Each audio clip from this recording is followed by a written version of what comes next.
Bapak Ibu yang kami hormati, pada kesempatan ini kami dari Guru Penggerak akan mengadakan diskusi tentang pemanfaatan aset sekolah. Di mana di dalam pemanfaatan aset sekolah ini banyak hal yang kita bisa dapatkan dengan pemanfaatan aset-aset tersebut. Di mana di dalam aset itu terbagi atas 7, yaitu ada namanya aset manusia, kemudian aset sosial, aset lingkungan, aset fisik, finansial, politik, dan aset agama dan budaya.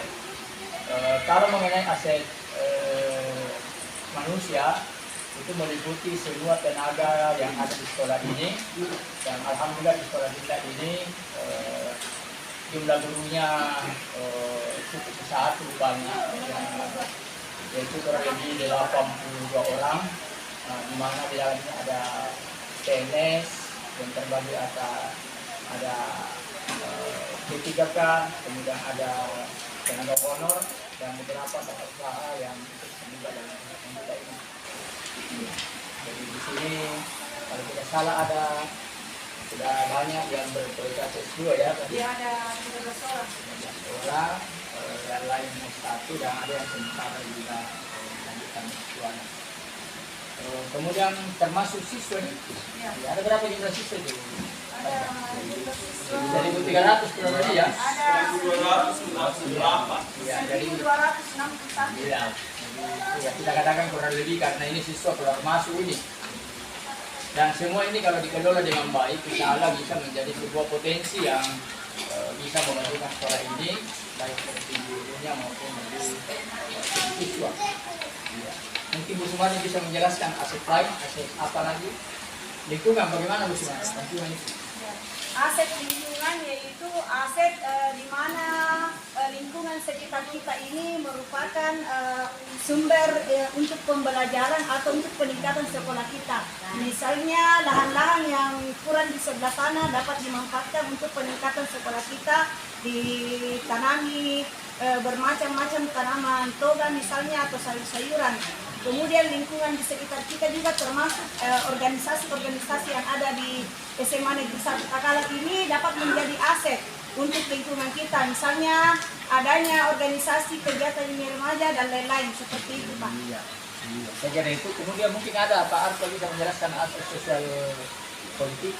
Ya, terkait aset sosial politik di sini adalah bagaimana hubungan kita dengan instansi-instansi yang dapat kita temani berkolaborasi.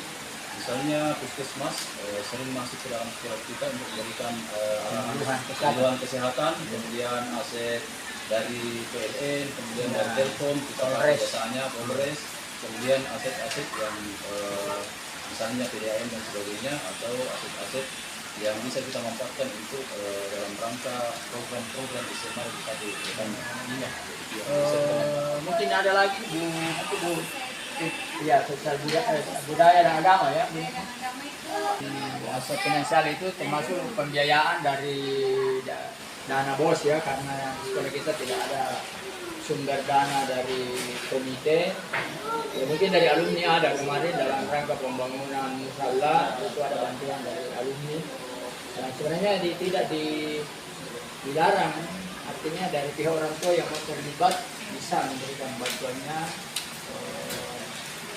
Namun menurut penjelasan dari kemarin dari Polres, berarti tidak dicantumkan dengan jumlah yang sama ya, saya tadi. Ya, saya kira itu ya. Ya, ada juga aspek finansial, Pak, yang berasal dari guru-guru seperti desa, infak dan lain-lain yang dikumpulkan untuk pembangunan. Ya, Misalnya bantuan untuk kepada. uang listrik dan lain-lain. Ya, jadi saya kira sudah cukup ya mengenai pengembangan aset di sekolah kita Bapak Ibu. Jadi ulang supaya kita memahami ini bahwa inilah potensi-potensi yang bisa kita gali dalam rangka pengembangan sekolah.